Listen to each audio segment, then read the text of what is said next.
de forma bem célere, a permitir ao doutor João Batista Martins César, eminente desembargador do Tribunal Regional do Trabalho da 15ª Região, integrante da 11ª Câmara. O Dr. João iniciou suas atividades no Tribunal Regional do Trabalho da 15ª Região como oficial de Justiça Avaliador. Foi membro do Ministério Público do Trabalho, como procurador do trabalho, por mais de 15 anos, de 98 a 2013. Atualmente, como já disse, desembargador do Tribunal Regional do Trabalho. O Dr. João é graduado em Direito pela Faculdade de Direito de Sorocaba, é mestre em Direito pela Universidade Metodista de Piracicaba, fez diversos cursos de especialização, dentre eles em Processo Civil, pela Universidade de Sorocaba. O Dr. João tem diversas obras publicadas, dentre elas, a Tutela Coletiva dos Direitos Fundamentais dos Trabalhadores, Tutela Coletiva, Inquérito Civil, Poderes Investigatórios do Ministério Público, Enfoques Trabalhistas, a inserção da pessoa portadora de deficiência e do beneficiário reabilitado no mercado de trabalho, a empresa cidadã, a responsabilidade social do empregador com a educação profissional das pessoas com deficiência e sua inserção no mercado de trabalho, a audiência pública como instrumento de efetivação dos direitos sociais e a atuação do Ministério Público do Trabalho no combate às fraudes na contratação de pessoal pela administração pública. É um belo currículo, né? Tem a palavra. Boa tarde a todos e a todas. Queria cumprimentar o Dr. Flávio Cooper, nosso presidente, em nome dele, cumprimentar todas as autoridades aqui presentes. Cumprimentar o Dr. Vladimir e, em nome dele, todos os integrantes da ilustre mesa. Quero agradecer aqui ao Dr. Samuel pelo convite, em nome da escola. O Dr. Samuel, quando me procurou-me numa dupla condição. Como eu estava acabando de vir do Ministério Público do Trabalho, que eu fizesse o papel dos membros do Ministério Público do Trabalho e do Tribunal. Então, a responsabilidade aqui hoje é muito grande e eu espero dar conta dessa responsabilidade. Antes da gente entrar um pouquinho no tema, eu gostaria de a gente relembrar um pouco a nossa história. E a nossa história passa pela Constituição da OIT. Foram necessárias 2 guerras mundiais para o homem se conscientizar do que o flagelo, a fome e a miséria são perigos para a paz social. E isso está lá na Constituição da OIT.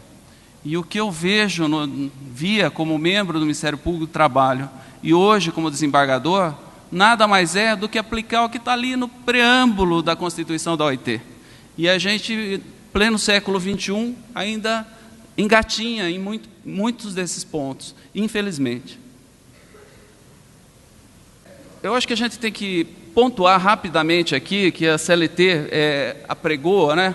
No artigo 189, vem lá definindo quais são as atividades ou operações insalubres. A NR15, no item 15.1 e no 15.1.3, fala de limites de tolerância e simples exposição a alguns agentes, porque eu vou abordar isso mais para frente.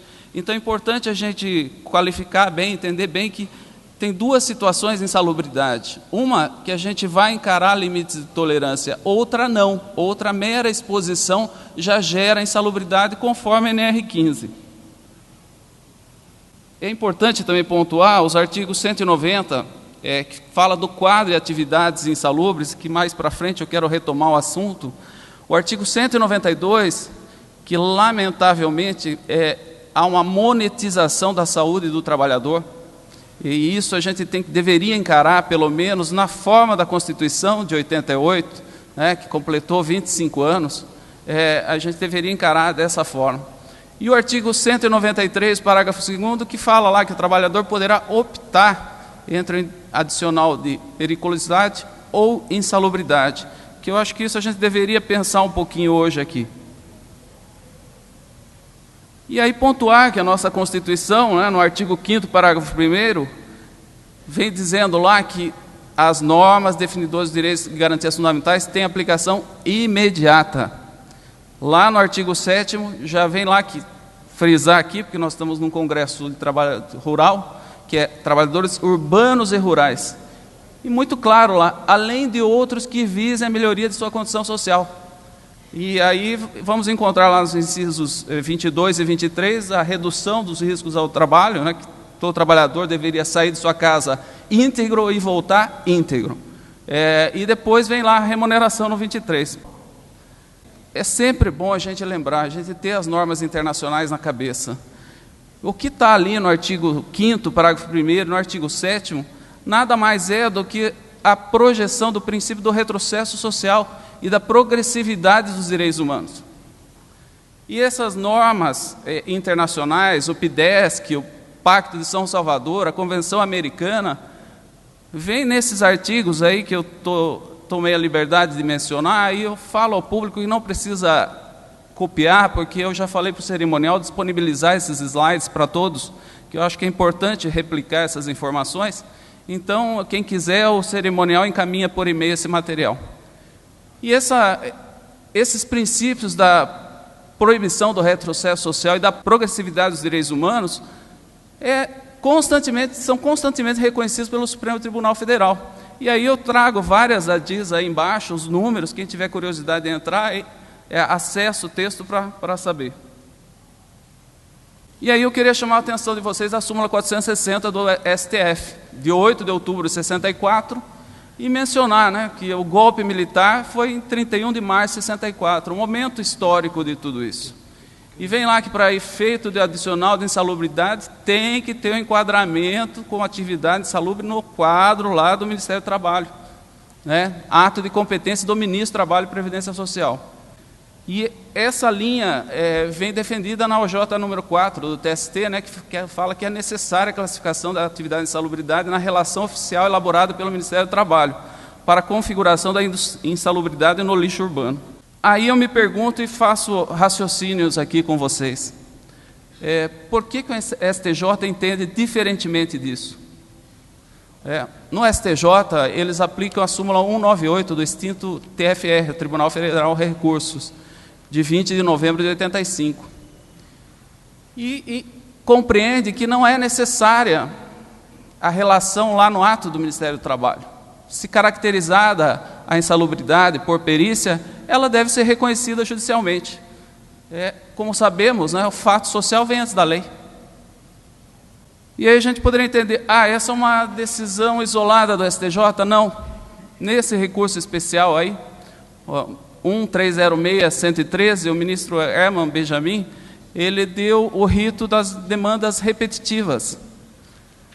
Ou seja, não sobe mais nada para o STJ após essa decisão. Então, é uma matéria pacificada no STJ. E aqui, na Justiça do Trabalho, a gente ainda continua com um pensamento diferente. E eu queria lembrar agora um pouquinho, antes de entrar no tema especificamente, né, da agressividade do trabalho rural. Eu, como membro do Ministério Público, tive a oportunidade de fazer inúmeras diligências aqui na região de Araraquara, na época das cooperativas fraudulentas, no corte da cana, e a gente estava entrevistando um trabalhador, tomando depoimento, aí a hora que chegava a perguntar a data de nascimento, era um susto, porque você não acreditava que aquela pessoa tinha aquela idade, você achava que tinha muito mais. Então, por experiência, a gente percebe a agressividade do trabalho rural para o ser humano. E essa agressividade, o Tribunal da 15ª, eu citei aí alguns acordos para quem quiser depois procurar e ver, vem sendo reconhecida dia a dia. Os votos de todos os ilustres colegas que estão aqui reconhecem essa agressividade que é o trabalhador, que é o do trabalho rural. E especificamente no corte de cana, nós temos o professor Francisco Alves, que vai falar logo em seguida, né? O esforço é de um maratonista. Todo dia ele pratica uma maratona, só que sem a alimentação do maratonista, sem a preparação do maratonista e cheio de EPIs, que contribui muito mais para a agressividade ao trabalho dele. E aí, enquanto o maratonista usa essa roupa, né, o cortador usa essa roupa, para termos uma noção de qual a agressividade que esse trabalhador sofre. E aí, entrando ainda na agressividade, o TST vem reconhecendo essa agressividade, essa diferença do trabalho rural, gradativamente. O adicional de horas extras, ele já falou que é diferente para o trabalhador rural. A semana passada, na 11ª Câmara, em acordo relatado pelo Dr. Hélio Gracelli, tivemos a oportunidade de julgar uma ação civil pública, onde foi acolhido o pedido do Ministério Público, e após o trânsito em julgado, a usina terá o prazo de 6 meses para acabar com o pagamento por produção. Ainda na agressividade do trabalho rural, o TST vem reconhecendo que deve ser aplicada, por analogia, a disposição do artigo 71, combinada com a NR 31. E aí eu transcrevo inúmeros acordos aí do TST, falando da aplicabilidade dessa pausa e da remuneração, se inobservada. E aí, na própria NR 31, fala lá que as atividades em pé e que exijam sobrecarga muscular têm que ter pausa para descanso. E ainda sobre a agressividade do trabalhador rural, lá no Ministério Público, em eventos como esse aqui, nós aprendemos a confrontar o CNAE da empresa com o CID, né, que está lá no Decreto 6.042. E aí tem uma extensa relação, e aí é uma presunção legal, nossa legislação está presumindo, que eles estão sujeitos a todas essas doenças. Eu não vou ler para não ficar repetitivo. E aqui também, sobre essa agressividade, eu transcrevo esses estudos aí, recomendo também, quem quiser, entra, está na internet, está fácil o acesso. E aí entramos na OJ 173. A OJ 173, no inciso 1, né, fala que a simples exposição ao trabalho a céu aberto não dá direito à insalubridade. Contudo, no inciso 2, fala que a exposição ao calor acima dos limites de tolerância, inclusive em ambiente externo, dá direito ao adicional de insalubridade. E aqui a gente tem que separar, como a própria OJ separa, fala que as atividades do anexo 7 não são insalubres, mas as do anexo 3 são. Então, são duas situações bem distintas e seria importante que a gente compreendesse.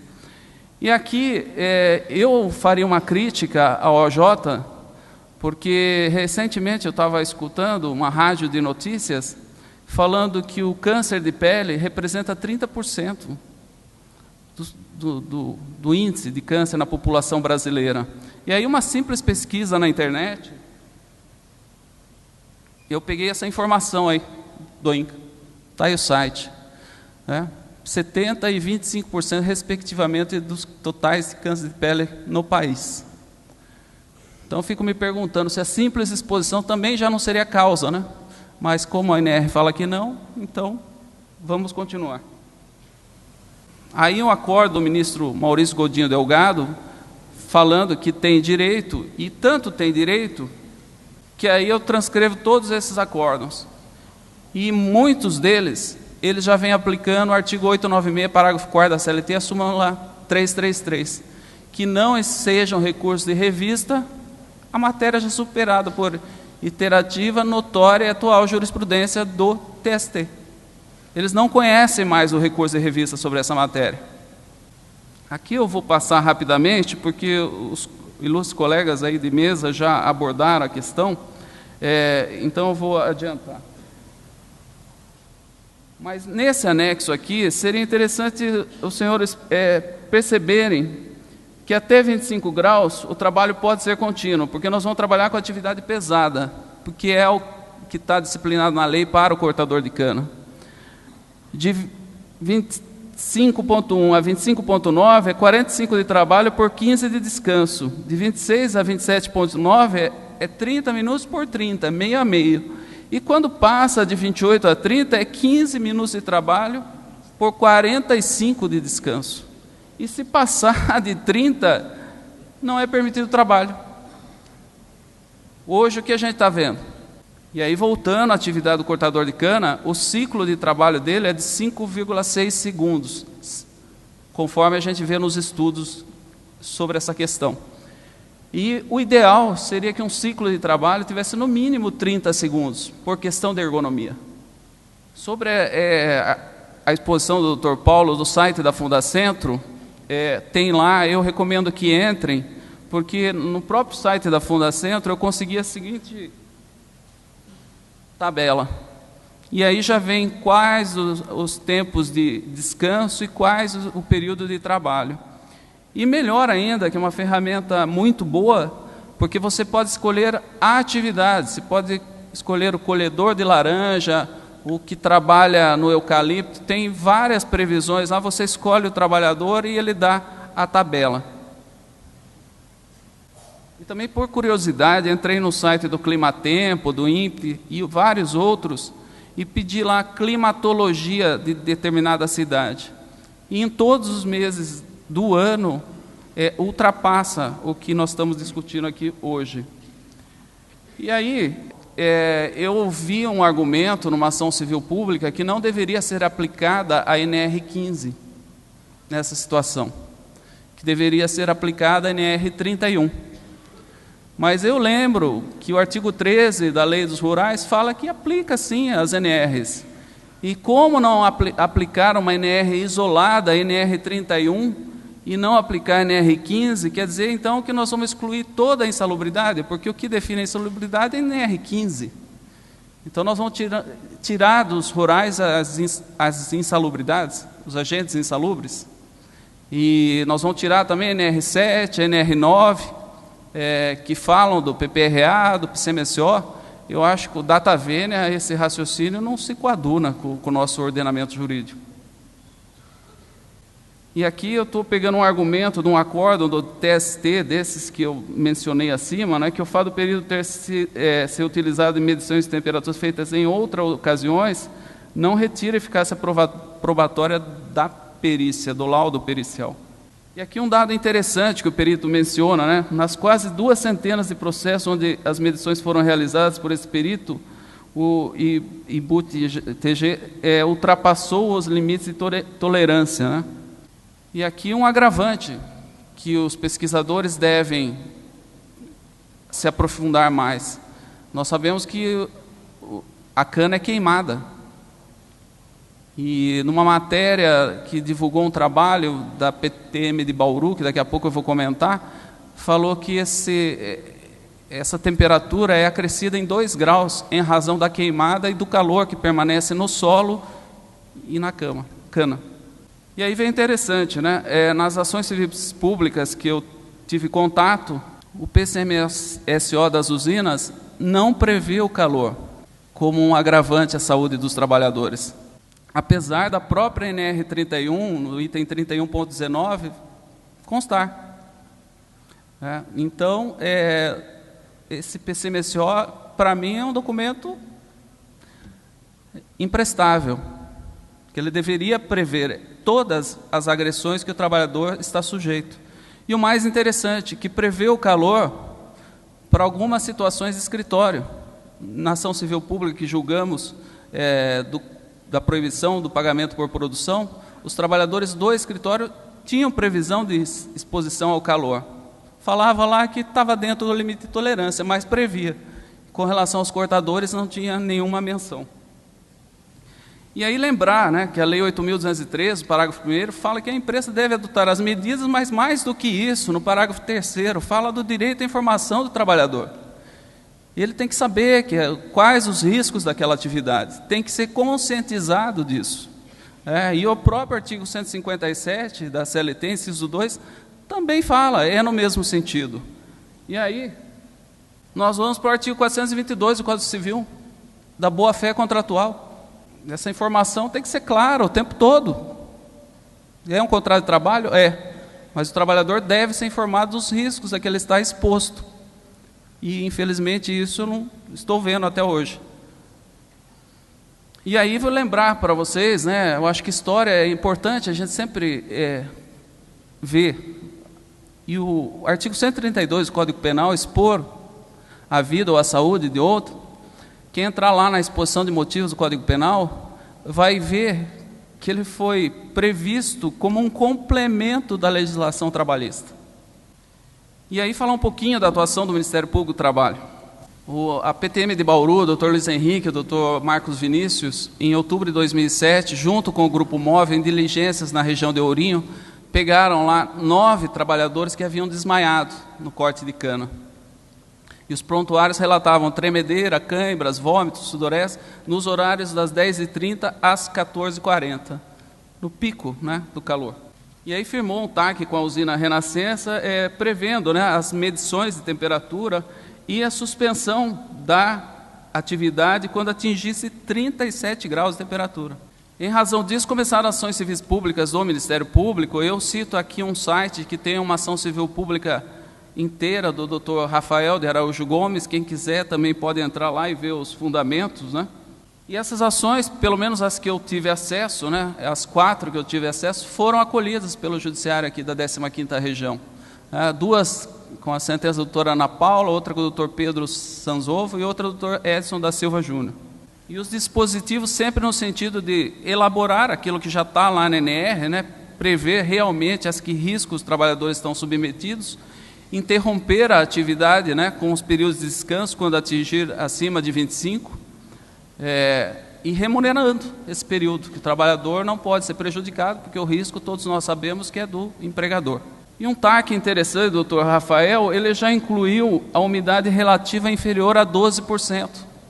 Nós vemos na TV, nos rádios, nos jornais, para evitar a atividade física quando a umidade relativa está baixa, né?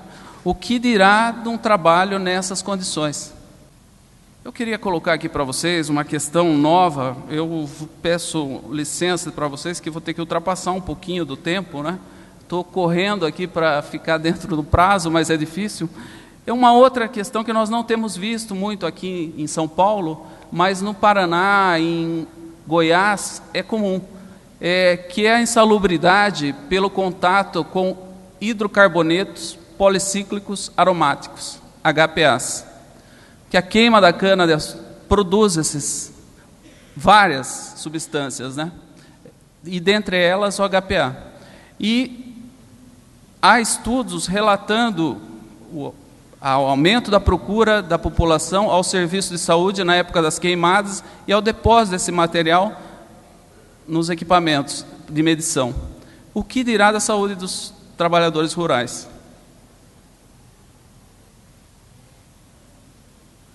E lembrando que após a queima da cana, é o trabalhador rural que vai manipular, é na hora que ele vai cortar que isso vai ser suspenso novamente no ar. Então a exposição dele é muito maior a esse produto. E lembrar que o anexo 13, que trata da insalubridade, prevê o hidrocarboneto como agente insalubre. E aqui, ao contrário do calor, como eu falei no início, não teríamos a questão do limite de tolerância. A esse agente, a mera exposição gera a insalubridade.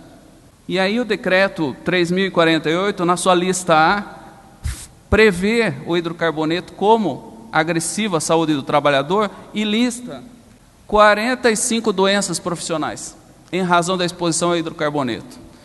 Câncer é o primeiro, né, mas transtorno mental orgânico e parada cardíaca. E aí eu fico lembrando os relatos de morte de trabalhador por parada cardíaca. Então a gente tem 2 agentes agressivos, calor e hidrocarboneto. A OJ 171 do TST é interessante porque ela não distingue fabricação de manuseio para o trabalhador urbano.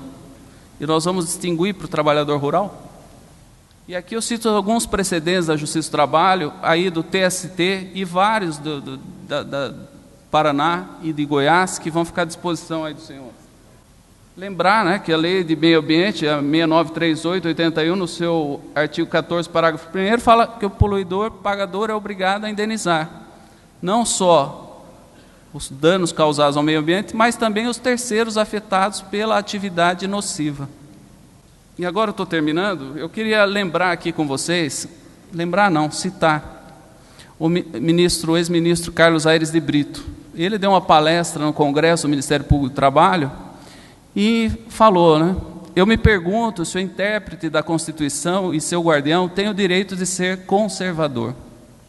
Por que não internalizamos a ideia de que a Constituição exige de cada um de nós uma militância profissional gloriosa? Temos uma mentalidade atrasada, somos conservadores, valorizamos excessivamente o nosso lado lógico, metódico, somos idólatras da segurança e não hesitamos em sacrificar qualquer ideia de justiça. E aí, voltando à nossa Constituição, eu me pergunto, né? Será que a opção entre o adicional de insalubridade e periculosidade ainda deve ser interpretada dessa forma? E aí eu cito um acordo aqui do Dr. Gerson Lacerda Pistori, que está aqui na plateia, já mudando esse entendimento, permitindo o acúmulo dos adicionais. E vários outros acórdãos ali, que transitaram em julgado porque não houve recurso de revista.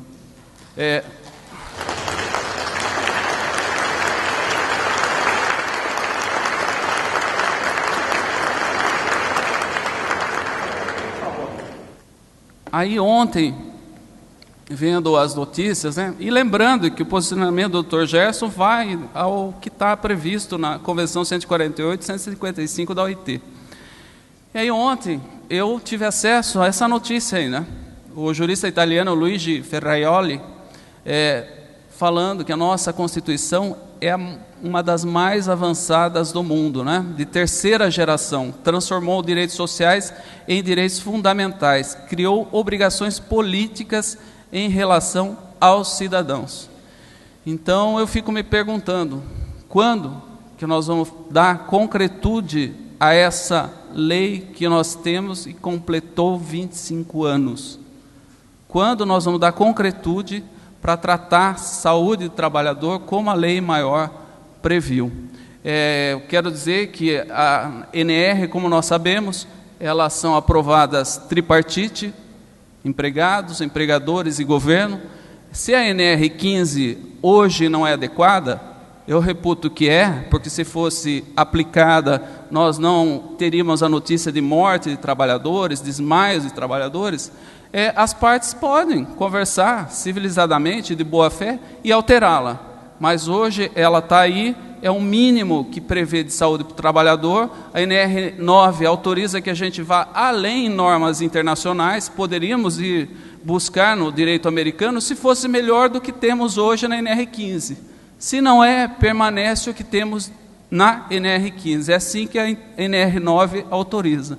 Então, eu fico por aqui e agradeço a paciência de todos. Muito obrigado.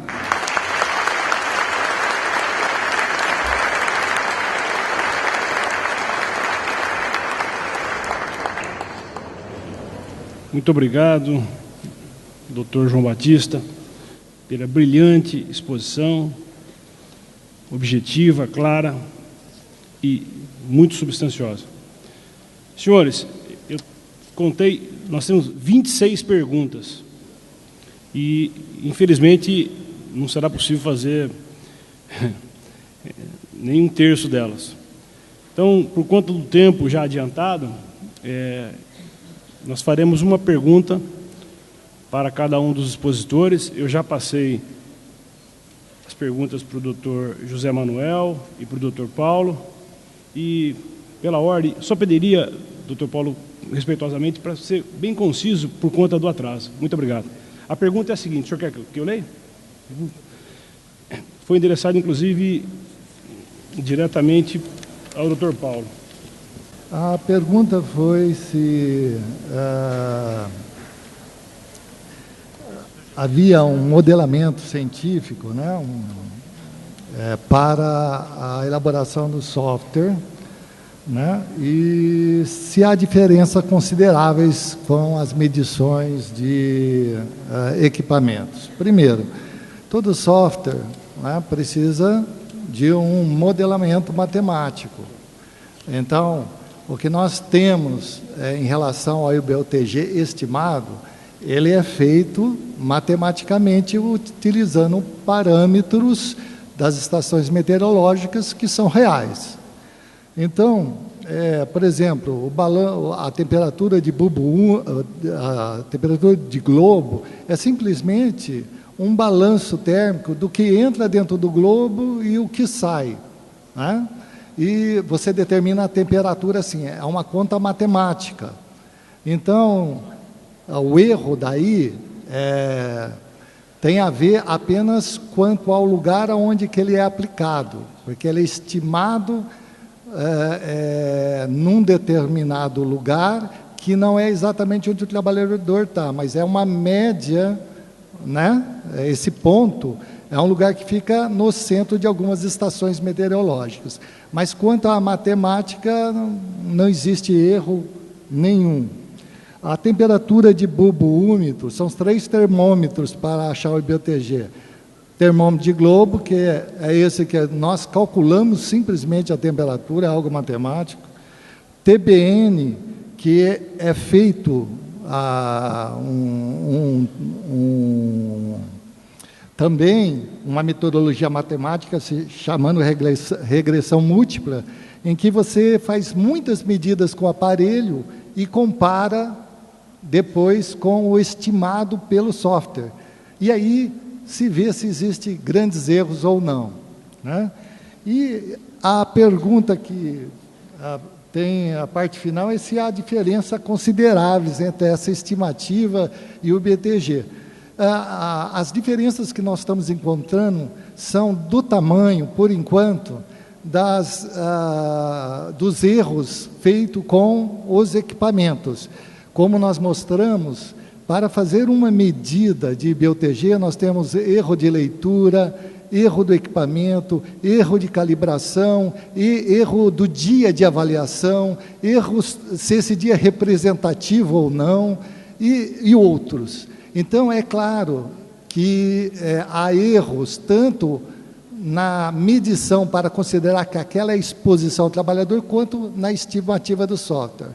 A vantagem do software é que você não faz uma medição, você não tem um só valor no final do dia, você tem 8 horas de avaliação, 8 medidas de BUTG, e se isso não for suficiente, você pode ter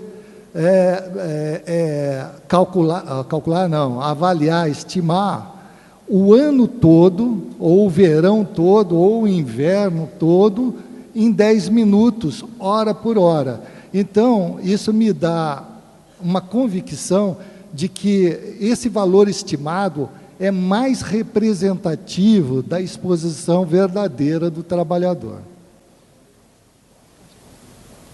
Muito obrigado, doutor Paulo. A próxima pergunta é para o doutor José Manuel. Se a pausa de 10 minutos durante a jornada é suficiente para normalizar o metabolismo térmico do trabalhador, entre parênteses, cortador de cana. É do advogado Carlos Wesley. A gente tem que pensar o seguinte, a norma, e isso já vem em estudos, desde que a norma aparece lá atrás, os estudos são feitos em períodos de 1 hora, trabalho e descanso para período de 1 hora.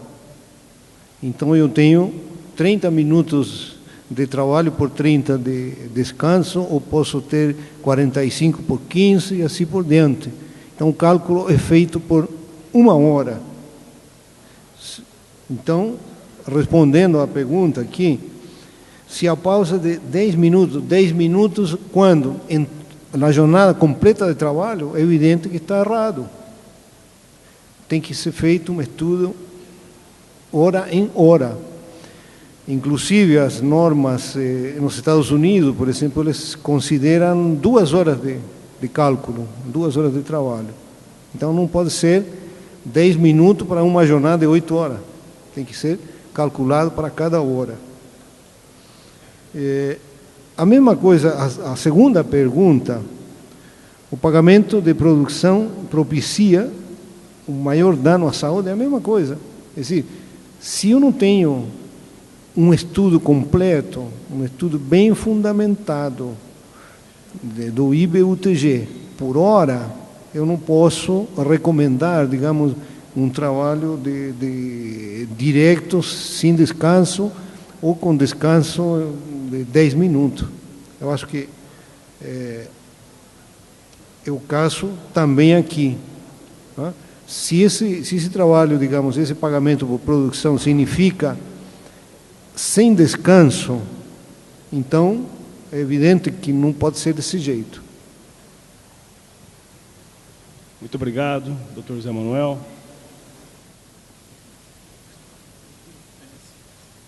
Próxima pergunta para o desembargador João Batista. A proposta do senhor José Manuel no sentido de atualizar as NRs. O que de fato é possível fazer juridicamente para a proteção da saúde dos trabalhadores, uma vez que as vistorias técnicas são realizadas com base nessas normas desatualizadas e, por consequências, as sentenças são fundamentadas no laudo pericial?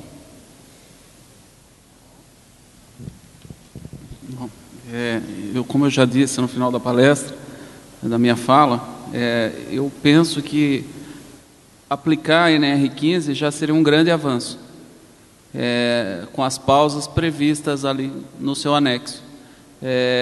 Já contribuiria e muito para minorar os problemas que nós vemos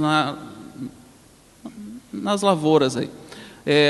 Lembro que a pausa da NR31 combinada com o artigo 72, que o TST tem deferido aos trabalhadores, não tem nada a ver com o calor, e sim com atividade repetitiva. É do mecanógrafo, do datilógrafo, que ele teria direito àquela pausa. A pausa aqui que nós estamos falando, da NR15, é a pausa em razão da atividade pesada sob calor. É outra pausa, são duas pausas aqui que nós temos que analisar. Porque se nós pegarmos um dia de frio, que o trabalhador não atinja os 25 graus, ainda assim ele terá direito à pausa do artigo 72 na forma da NR31, que fala que o trabalhador deveria ter as pausas. E aqui, doutor Vladimir, eu aproveito, tinha uma outra pergunta aqui do doutor Carlos Eduardo Risato, sobre a possibilidade de cumulação do adicional de insalubridade e periculosidade, que eu já respondi. Eu particularmente penso que é possível. A Constituição de 88 autoriza a gente ir além, até porque a gente já falei, eu aprendi no Ministério Público que nós não devemos monetizar a saúde do trabalhador. Na realidade, é um instrumento a mais para que o meio ambiente de trabalho seja equilibrado e saudável, para que o trabalhador vá e volte, como disse o Dr. Paulo aqui, para sua casa com saúde, encontre a sua família com saúde. Eu penso que essa é uma forma a mais de que o empregador analise efetivamente as condições de trabalho e torne aquele ambiente salubre.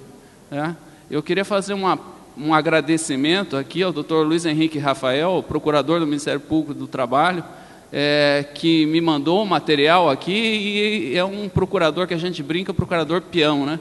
Que toda hora está com o pé no barro, está nas diligências aí. Então, agradeço ao Dr. Luiz, ao Dr. Maturano, ao Dr. Rafael, pelo envio do material, e fico por aqui. Muito obrigado, Dr. João Batista. Senhores, a quantidade de perguntas que recebemos, depois daquela informação, vieram mais 10 perguntas, demonstram que o tema para o painel não poderia ter sido mais acertado. Já encerrando, agradeço imensamente a atenção de todos os senhores. Muito obrigado, mas muito obrigado mesmo. Boa tarde a todos.